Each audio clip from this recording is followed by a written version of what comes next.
So do you find your business goes ups and down with the economic cycle?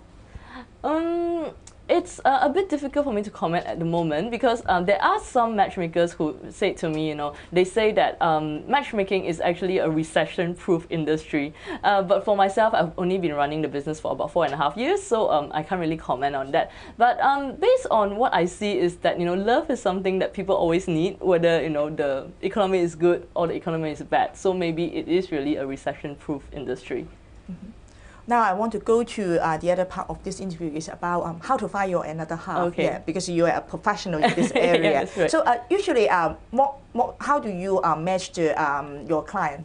Okay, we match based on a few things. So first and foremost, we would ask them like what they are looking for, because there are some things that are, I would say, non-negotiables. Like sometimes there are people, they have a very strong faith in a certain religion, so they might say that I would only prefer to meet someone of this religion. Or there are people who, they are non-smokers, so they might prefer someone who is a non-smoker as well. So first and foremost, we would look for what they are looking for, and secondly, we would also look at their profile, because we have been like doing so many matches like in the past 4.5 years. We have a good inclination of knowing like which sort of profile suits another profile. But more importantly, I look a lot at like compatibility and similar values, because a lot of times like even people like they don't share the same interests. Like for example, like the guy enjoys like scuba diving, for example, but the lady, she's really like more homely. But that doesn't mean that they don't make a good match, because it's like, for example, the person can just be scuba diving in the sea, and then the girlfriend can just be like sitting at the beach like reading a magazine. It works out as well. But more importantly, it's like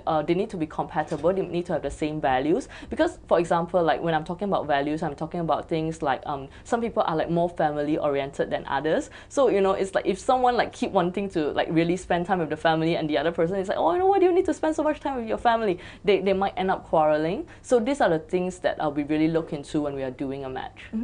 Whether age, profession, or education background does take into account?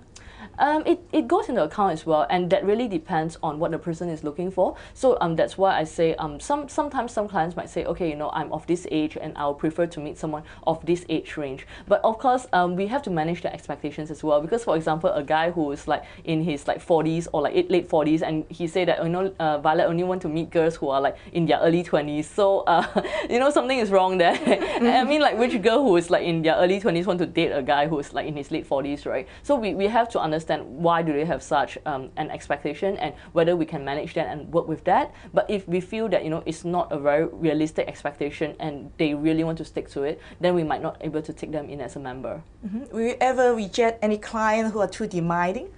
I wouldn't say reject, but because if we are not able to find someone based on their expectations, then we rather not take their money and not be able to provide the service. So for example, I used to have this lady, she came in and said, Violet, I only want someone who is Chinese, must be Christian, and the guy must be a doctor.